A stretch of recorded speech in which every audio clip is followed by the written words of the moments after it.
Próximos minutos vamos a repasar un poquito cómo ha sido este año para los mercados, también en qué nos vamos a fijar ahora en la entrada de 2025. We salutate Henry Smith, investment strategist, multi-asset solutions at Bernstein.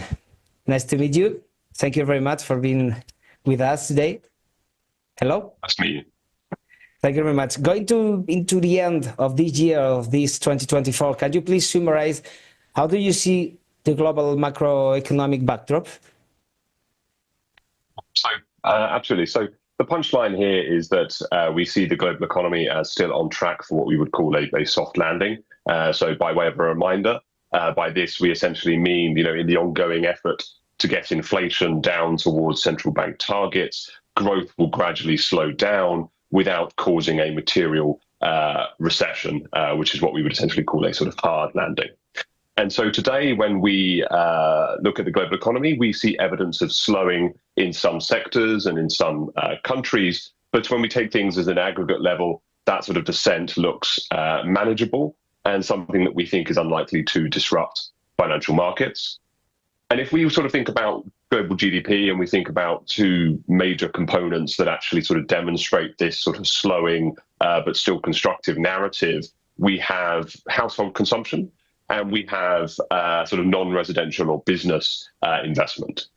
If I start on sort of the consumer side, things are generally looking pretty healthy here. So we have labor markets that are looking pretty robust. We have easing inflation that has sort of seen the return to real wage growth for employees around the world.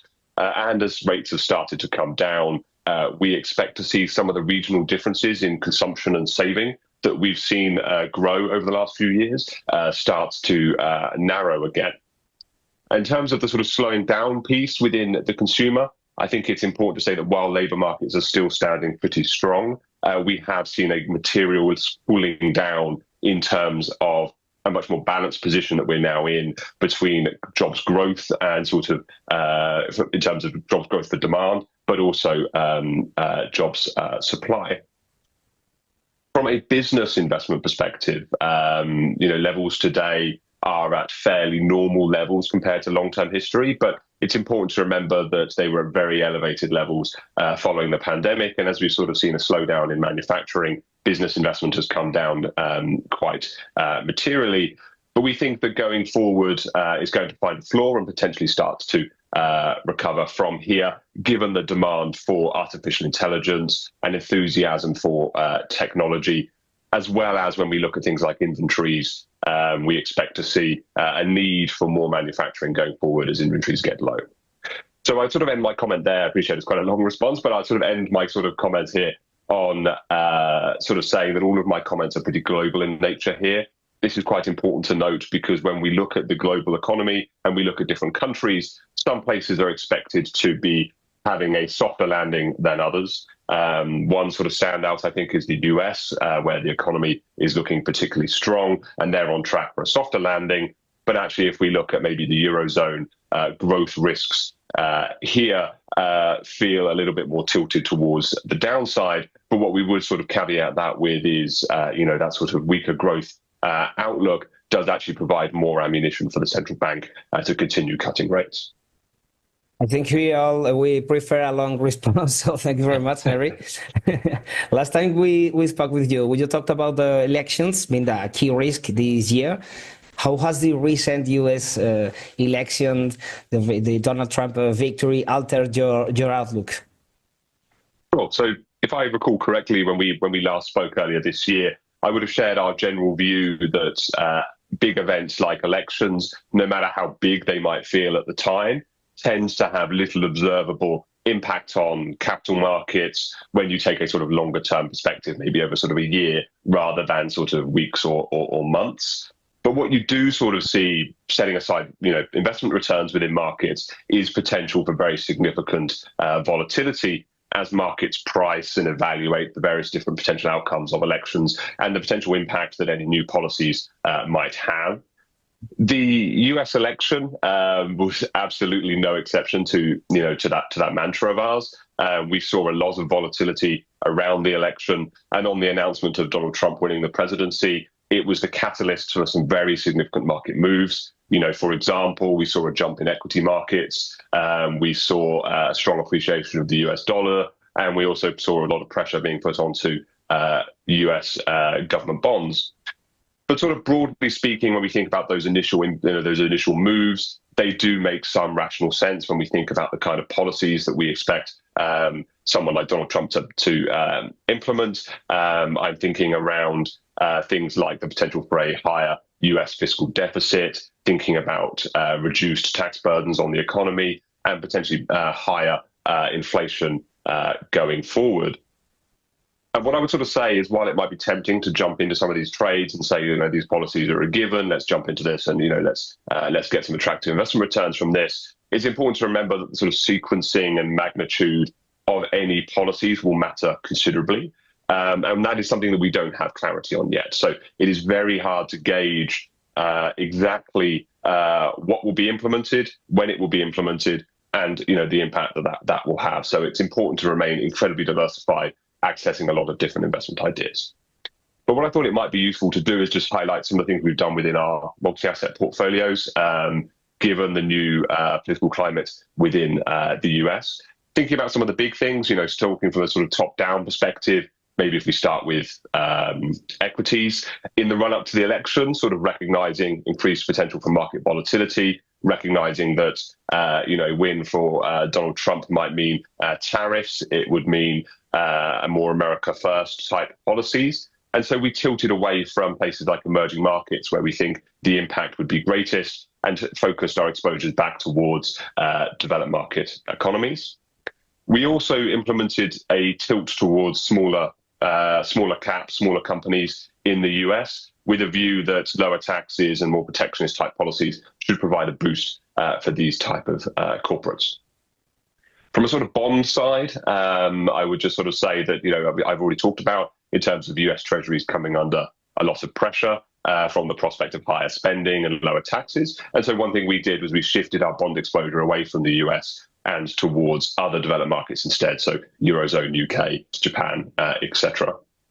The other thing that's a little bit different, and I thought I'd mention as something we're looking at in our portfolios, is merger arbitrage strategies. And so after a fairly lackluster couple of years for mergers and acquisitions, we see Trump's deregulation agenda as likely to support activity going forward when it comes to M&A.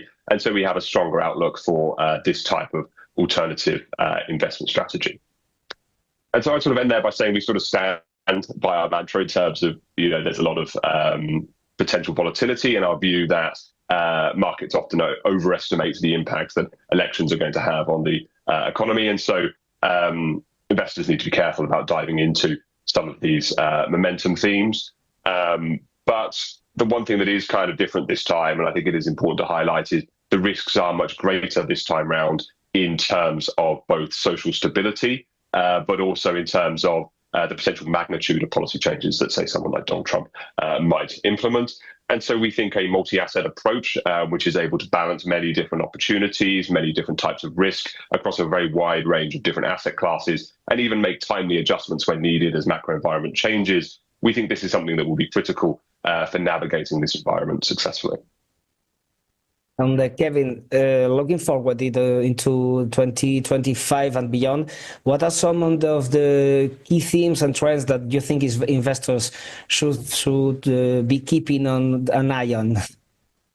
Sure. Yeah. So I think that's an important question, because while we sort of talked about the sort of shorter term macro environment, talked about that sort of dynamic, that's important in terms of keeping an eye on what's going on and managing risks over a sort of shorter horizon. But I think taking that longer term perspective is incredibly important when it comes to investing, and being able to provide a sort of bedrock for future investment returns within a diversified portfolio.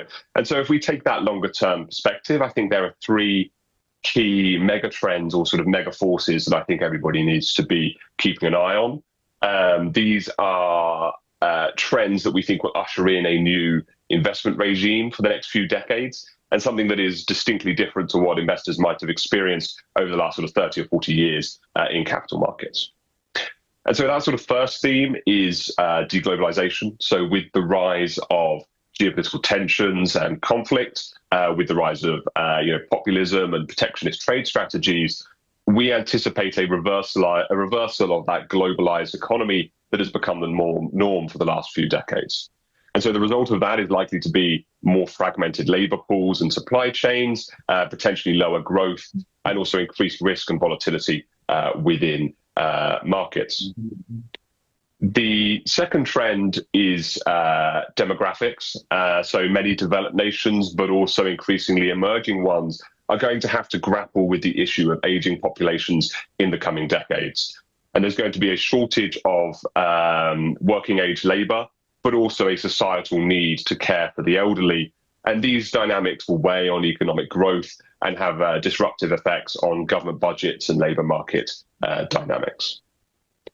The third theme that I would highlight is climate change.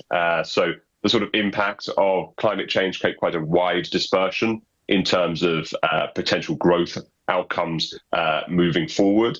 And sort of by extension, we need to consider the fact that the need for an energy transition may mean a period of higher costs. Exactly who will bear that out is a question, but there's clearly going to be some costs, if at the very least in terms of generating new capacity and grid infrastructure and having that installed. The one force that I would sort of, as a bonus force on top of those three, that I think is quite important, but potentially works in the opposite direction, and by that I mean it has a potential to support growth, reduce costs, and also offset some of these labor market imbalances that we've talked about, and that is artificial intelligence. And we think that artificial intelligence is not something at this stage it's easy to quantify in terms of how much it will boost productivity. But our research has generally shown that AI would have to generate a very significant pickup in productivity to offset those previous three forces that I just talked about. But that said, when you look at productivity changes and technology over the last few hundred years, changes of that magnitude have happened before, but it would be at the upper end of what we've seen within history. And so what I would sort of close out by saying is that, the sort of bottom line for these forces is that there is likely going to be higher inflation and lower growth going forward. And in this environment, the real return, i.e. the return you get above inflation for risk assets like equities, is going to fall. And on top of that, we're likely to see more volatility in things like fixed income as a result of them returning to more volatile levels that we've seen in the past, but have actually enjoyed, is different to what we have enjoyed since the financial crisis, where actually volatility has been quite low for fixed income. And Henry, I think investors are going to be grateful about these three main topics. So for the last question, what can investors do to continue to meet their objectives within this new regime? Sure. So as we kind of talked about, there's this prospect of higher inflation, lower growth. That can really be distilled into two key controversies that investors need to focus on and try to overcome. The first of these is, the potential for lower real returns from traditional investments. And the second is the potential for weaker diversification benefit from holding bonds. And so while investors could just, accept this reality, we believe that there are still some investment opportunities available to try and mitigate and overcome some of these headwinds. But we would just note that actually these require a much more thoughtful approach to asset allocation and potentially greater expertise than people have had to use in the past to have a sort of successful outcome. Thinking about that first challenge in terms of lower real returns for investments, we've talked about the potential for higher inflation. That issue of higher inflation builds tension between essentially two different definitions that one might have of risk within their investments. The most obvious definition of risk would be, how volatile is my portfolio? How much is it moving around day to day? But actually an increasingly important perspective will be, what is the risk that my investments fail to preserve or grow the value of my money through time, given the impact of inflation? And so we think that going forward, inflation is going to have to form an increasingly important part of the investment decision-making process. And so with that mindset, investors are going to have to start having potentially greater exposure to risk assets that can help them overcome levels of inflation, or even exposure to things like commodities, real estate, and infrastructure, which are other sort of inflation-sensitive type assets. The other thing I would sort of highlight on that is thematic investment approaches, and I think this is something that I've talked about here with you guys before, but essentially the idea that we may need to align with some of these long-term growth themes like technology, climate, healthcare, all of these things that have really strong sector structural tailwinds to drive future returns going forward. The second challenge around diversification of fixed income and greater volatility potentially within bonds means that investors are potentially going to have to go further than just bonds to find investments and exposures that behave a little bit differently, that offer lower correlations. And so there will be a need to access a wider array of different alternative investment strategies, maybe even diving into private market type exposures, for example. And I would sort of end by sort of saying another place, I guess, that potentially offers lower correlations and maybe something that people need to bring into their portfolios if they don't have it today. And that is active management in terms of the selection of equity and fixed income securities. But I would sort of say that that shouldn't be done blindly, and investors need to be quite thoughtful in terms of accessing what is genuinely strong active management expertise, and should be focusing on areas where it can have the most positive impact in terms of potential future returns, as well as makes efficient use of fee budgets. Well, thank you very much, Harry. We will continue to pay close attention to the markets, and we will focus on what you have told us today. Thank you very much. Henry Smith, investment strategist, multi-asset solutions at Alliance Bernstein. Thank you very much. See you soon. Thanks for having me.